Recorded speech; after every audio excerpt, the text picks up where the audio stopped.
So ನಮಸ್ಕಾರ. ಇದು 2 ಎಕರೆ ಪಟ್ಟ ಲ್ಯಾಂಡು. ಒಂದು ಅರ್ಧ ಎಕರೆ ಒಂದು 20 ಕುಂಟೆ ಖರಾಬು ಸಿಕ್ಕುತ್ತೆ. 2 ಎಕರೆ ಪಟ್ಟ ಲ್ಯಾಂಡು, ಒಂದು ಅರ್ಧ ಎಕರೆ ಖರಾಬು. ಜಾಗ ಮಾತ್ರ ಫಸ್ಟ್ ಕ್ಲಾಸ್ ಆಗಿದೆ, ತುಂಬ ಫಸ್ಟ್ ಕ್ಲಾಸ್ ಜಾಗ. ವಾತಾವರಣ ಎಲ್ಲ ಚೆನ್ನಾಗಿದೆ. ಪಕ್ಕದಲ್ಲಿ ಕನಕಗಿರಿ ಬೆಟ್ಟ ಅಂತ ಇದೆ. ಒಳ್ಳೆ ಫಸ್ಟ್ ಕ್ಲಾಸ್ ಜಾಗ. ಅಂದರೆ ಇದು ನಿಮಗೆ ಮೈಸೂರಿಂದ 50 ಕಿಲೋಮೀಟ್ರ್ ಆಗುತ್ತೆ. ಮೈಸೂರಿಂದ 50 ಕಿಲೋಮೀಟ್ರ್ ಆಗುತ್ತೆ ಜಾಗಕ್ಕೆ.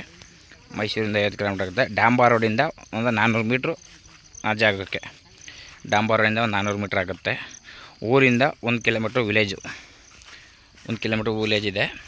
ಮಣ್ಣು ಮಾತ್ರ ಫಸ್ಟ್ ಕ್ಲಾಸ್ ಆಗಿದೆ. ಬಂಗಾರದಂಥ ಮಣ್ಣು, ಕೆಂಪು ಮಣ್ಣು ಚೆನ್ನಾಗಿದೆ. ಒಳ್ಳೆ ಫಸ್ಟ್ ಕ್ಲಾಸ್ ಆಗಿದೆ. ಇವರು ಎಕರೆಗೆ 17 ಲಕ್ಷ ಹೇಳ್ತಾರೆ. ಒಂದು ಎಕರೆಗೆ 17 ಲಕ್ಷ ಹೇಳ್ತಾರೆ. ಒಂಚೂರು ನೆಗೆಸೇಬಲ್ ಆಗುತ್ತೆ ಕುಂತ್ಕೊಂಡ್ರೆ. 17 ಹೇಳಿದ್ರೂ ನೆಗೆಸೇಬಲ್ ಆಗುತ್ತೆ ಕುಂತ್ಕೊಂಡ್ರೆ. ಫಸ್ಟ್ ಕ್ಲಾಸ್ ಆಗಿದೆ ಜಾಗ ಮಾತ್ರ. ನೋಡಿ ಸರ್, ರೋಡೆಲ್ಲ ತೋರಿಸ್ತೀನಿ. ರೋಡೆಲ್ಲ ಮ್ಯಾಪ್ ರೋಡ್ದೇನು ಸಮಸ್ಯೆ ಇಲ್ಲ. ಇದೇ ರೋಡು. ಡಾಂಬಾ ರೋಡಿಂದ 400 ಮೀಟ್ರ್ ಒಳಗಡೆ ಬರ್ಬೇಕು ಅಷ್ಟೇ.